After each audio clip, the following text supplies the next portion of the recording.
On a l'annonce donc de Clubhouse qui arrive sur Android. Abonnez-vous à Hardis TV évidemment. Pour rappel, Clubhouse, qu'est-ce que c'est? C'est une application qui vous permet de rejoindre des rooms audio et de discuter avec des gens en live, en audio. C'est une sorte de Twitch, mais uniquement d'audio. Voilà, vous avez différentes rooms avec des salles où des gens parlent. Vous pouvez lever la main, poser des questions, etc.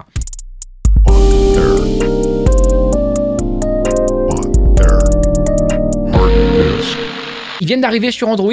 Moi, j'étais assez accro à l'application quand c'était sur iOS only. Mais je vous avoue que j'ai un peu lâché l'affaire depuis un mois ou quelques. Parce que...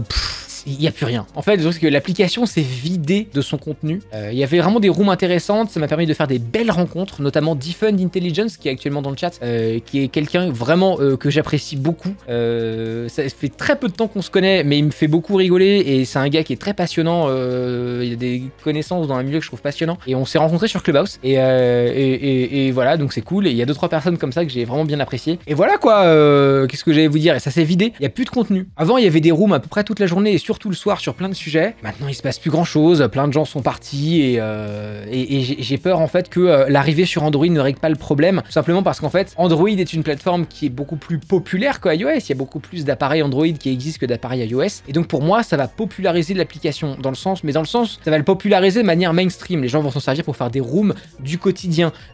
S'il existe encore plein de rooms, ce sera plein de rooms avec juste des gens qui parlent entre potes. Ce sera pas des rooms avec des leaders d'opinion dans un sujet qui vont parler d'un sujet. Évidemment, ça va apporter des leaders d'opinion qui avaient uniquement Android, c'est pas ce que je dis. Je dis pas que les gens qui sont leaders d'opinion ont que des iPhones. Ce que je dis, c'est que ça va ouvrir à la masse des gens qui vont s'en servir comme un réseau social entre potes. Et donc, j'ai pas l'impression que ça va ramener du contenu fédérateur pour un public large et pas seulement juste groupe de potes A, groupe de potes B, groupe de potes C, etc.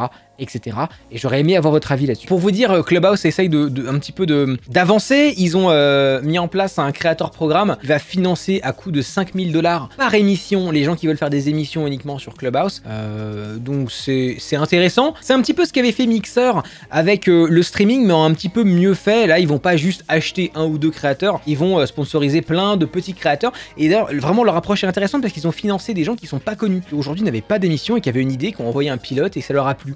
Donc je trouvais ça intéressant de fidéliser comme ça des gens qui n'ont pas encore une très grosse communauté, et parce qu'ils coûtent moins cher, et ensuite parce que c'est un petit peu grassroots, quoi, comme diraient les Anglais. Ça vient de la base, quoi, ça vient de l'application started from Clubhouse, now we're still on Clubhouse, tu vois. J'ai pas mal de mépris pour cette appli qui a trop voulu jouer sur l'exclusivité pour éloigner les gueux, entre guillemets, mais ils se sont rendus compte que c'était pas ouf du tout comme modèle. Alors, c'est pas vraiment ça. Depuis le début, ils ont dit que ça arriverait sur Android. Ils ont fait une première passe sur iOS. Ce qui se comprend, hein, plein d'applications font une première passe sur iOS. Hein. C'est pas du tout nouveau. Hein. Pour une app gratuite, c'est quoi de tester c'est quoi l'intérêt de tester en premier sur iOS? Il y en a plusieurs, mais déjà il y a un intérêt technique, c'est qu'il y a beaucoup moins d'iPhone qu'il y a d'appareils Android. Donc en fait, pour tester un concept d'application, c'est vachement bien iOS parce qu'en gros, tu configures pour 3-4 appareils et c'est terminé. T'as pas à dire, t'as pas à répondre à des bugs alors que c'est au tout début de ton concept et que tu testes encore l'idée. T'as pas à répondre à des bugs en mode sur le Huawei P1228YZ sorti en 2012, quand on appuie sur ajouter un ami, le bouton devient violet une fois sur deux. T'as pas à t'emmerder avec des conneries pareilles alors que t'es au début de ta boîte et que t'as juste besoin de faire de l'itération rapide sur l'idée principale et pas d'aller fixer des bugs qui sont des edge cases sur certains devices, tu vois. C'est quand même le gros avantage d'iOS et de son écosystème fermé. Le fait de faire une bêta fermée, d'ailleurs, ça a ramené toute la startup net. Oui, alors ça, c'était le côté un peu insupportable de Clubhouse. Hein. C'est-à-dire que tout le monde était CEO of mes couilles sur ton nez, ça fait des rébans. Tout le monde était... En fait, c'est compliqué parce que moi, j'ai toujours dit que j'ai le cul entre des chaises. J'aime beaucoup l'entrepreneuriat, je me considère personnellement comme entrepreneur, c'est quelque chose qui me parle, j'aime beaucoup ça. Et en même temps, si tu veux, les fils à papa qui sortent d'HEC, qui sont pas caution personnelle sur leur boîte et qui veulent m'apprendre la vie, bon, ça va 5 minutes. Tu vois, voilà, il faut dire les choses telles qu'ils sont à un moment donné. Bon, c'est un cliché sur HEC, oui, non mais je sais que c'est un cliché, mais ils sont bien mignons, ils portent de très beaux costumes, mais à un moment donné, faites bosser ces gens à Lidl un mois ou deux, histoire de se former quand même. Quoi. Mais en fait, non, c'est un cliché, mais c'est un peu vrai, tu vois, j'entends beaucoup de gens, et c'est pour ça que j'ai très peu d'amis dans l'entrepreneuriat game, vraiment d'amis proches, tu vois, parce qu'il y a une espèce de déconnexion où j'ai du mal. Moi, j'ai monté des boîtes dans ma vie, la boîte YouTube, c'est ma deuxième boîte. Avant, j'avais une boîte dans la post-production audiovisuelle qui marchait bien. Et si tu veux, moi, à 18 ans, je remplissais des rayons à Auchan, tu vois. Alors, c'est pas non plus pour dire, ouais, moi, je viens du bas et machin, nana, comme si c'était une valeur en soi, tu vois. Pas de valeur particulière, tu vois. Mais disons que j'entends beaucoup de formateurs, de gens qui écrivent des livres blancs, qui font des formations de XY trucs pour au final pas fait grand chose de leur life, voire même qui n'ont jamais vraiment trop pris de risques parce que c'est l'argent de papa-maman, tu vois. Harddisk consulting, ça existe, des boîtes auraient bien besoin de ton point de vue, non? Je fais du consulting, mais c'est une activité dans ma boîte qui est totalement séparée de ma chaîne YouTube, donc je ne communique pas dessus.